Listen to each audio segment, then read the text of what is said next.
জানিয়ে দেব news update Bangla সংবাদ। প্রিয় দর্শক, তার আগে অনুরোধ থাকবে আমাদের চ্যানেলটিকে সাবস্ক্রাইব করার জন্য এবং লাইক ও কমেন্ট করে এই সংবাদ সম্পর্কে জানিয়ে দিন আপনার মূল্যবান মতামত। অন্তর্বর্তীকালীন সরকারের তরফ থেকে নির্বাচনে নিয়ে আসা বিভিন্ন মন্তব্য ধোঁয়াশা সৃষ্টি হয়েছে বলে মন্তব্য করে এনডিএম চেয়ারম্যান ববি হাজ্জাজ বলেন, বিপ্লব এবং সংস্কারের মূলমন্ত্রই হলো জনগণের বিপ্লব। এই সংস্কারের মূলমন্ত্রই হলো জনগণের ইচ্ছার প্রতিফলন, আর সেটার জন্য জাতীয় সংসদ নির্বাচনের কোনো বিকল্প নেই। তবে সরকার নির্বাচন নিয়ে রহস্য করছে। সরকারের তরফ থেকে নির্বাচনের রোডম্যাপ নিয়ে আসা নানা মন্তব্য জনমনে ধূম্রজাল তৈরি হয়েছে।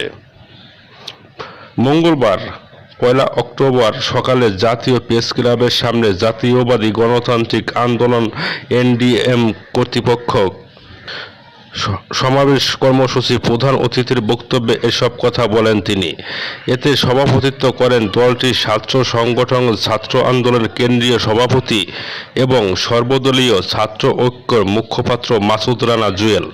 ববি হাজ্জাজ বলেন, প্রধান উপদেষ্টার প্রেস সচিব সোমবার আনুষ্ঠানিক সংবাদ সম্মেলনে বলেছেন, নির্বাচন কবে হবে সেটা ঠিক করবে দেশের জনগণ।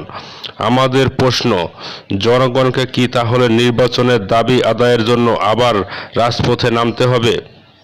একমাত্র নিরপেক্ষ নির্বাচন অনুষ্ঠিত হলেই জনগণের রায় জানা যাবে। ববি হাজ্জাজ বলেন, সংস্কারের গঠিত কমিশনগুলো এখন পর্যন্ত আনুষ্ঠানিকভাবে যাত্রা শুরু করতে পারে নাই, যা আজ শুরু করার কথা ছিল। এখন সরকার বলছে সংস্কার নিয়ে প্রথমে রাজনৈতিক দলগুলোর সঙ্গে সংলাপ করবে। আমরাও এই দাবি জানিয়েছিলাম।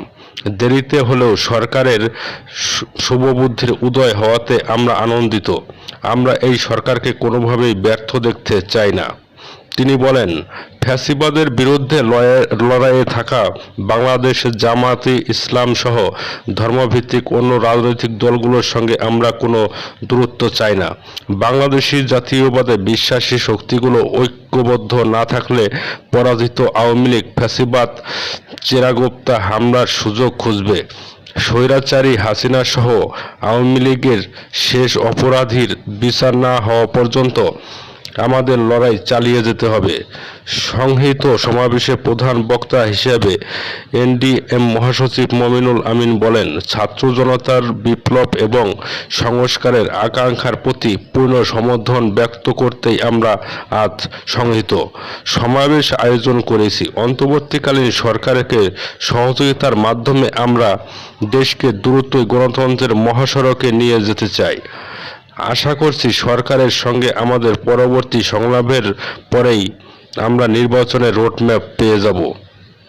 এনডিএম কর্তৃক আয়োজিত এই সংহিত সমাবেশ জাতীয়বাদী ছাত্রদল সহ বিভিন্ন ছাত্র সংগঠন এবং বিশ্ববিদ্যালয়ের শিক্ষার্থীরা মন্তব্য রাখেন, যার মধ্যে ছিলেন ছাত্রদলের সিনিয়র যুগ্ম সাধারণ সম্পাদক শ্যামল মালুম, বাংলাদেশ খেলাফত ছাত্র মজলিসের কেন্দ্রীয় সভাপতি কামাল উদ্দিন আহমেদ, বাংলাদেশ ইসলামী ছাত্র শিবিরের প্রকাশনা বিষয়ক সম্পাদক আজিজুর রহমান আজাদ, বাংলাদেশ ছাত্র মিশনের কেন্দ্রীয় সভাপতি সৈয়দ মোহাম্মদ মিলন ভাসানী, ছাত্র পরিষদের প্রধান সমন্বয়ক মোশাররফ হোসেন, সাধারণ ছাত্র অধিকার পরিষদের সভাপতি ইসমাইল সম্রাট, ছাত্র ফোরামের কেন্দ্রীয় নেতা বৈষম্য বিরোধী কওমি প্রবাসী ছাত্র আন্দোলন তিতুমির কলেজ সমন্বয়ক জায়েদ খান, ঢাকা কলেজের সমন্বয়ক ইয়াসিন আরাফাত, কুয়েটের সমন্বয়ক সাজিদ সরকার, ম্যান মেরিন ইনস্টিটিউটের সমন্বয়ক ইমরান হোসেন সহ অন্যান্য সংগঠন ও বিশ্ববিদ্যালয়ের সমন্বয়করা, ছাত্র আন্দোলনের কেন্দ্রীয় সাধারণ সম্পাদক শেখ মোহাম্মদ ফরিদ, বেসরকারি বিশ্ববিদ্যালয় বিষয়ক সম্পাদক রাব্বি আল রাফসান, মাদ্রাসা বিষয়ক সম্পাদক রাহাতুল ইসলাম সহ প্রমুখ কেন্দ্রীয় নেতারা। সমাবেশ দলটির vice chairman Mohammad Faruquzzaman Chowdhury, senior যুগ্ম মহাসচিব সৈয়দ জাহাঙ্গীর আলম, সাংগঠনিক সম্পাদক ব্যারিস্টার শাহেদুল আলম, দপ্তর সম্পাদক জাহিদুর রহমান জনিসহ এনডিএফ কেন্দ্রীয় নির্বাহী কমিটি, যুব আন্দোলন এবং ছাত্র আন্দোলনের নেতারা উপস্থিত ছিলেন।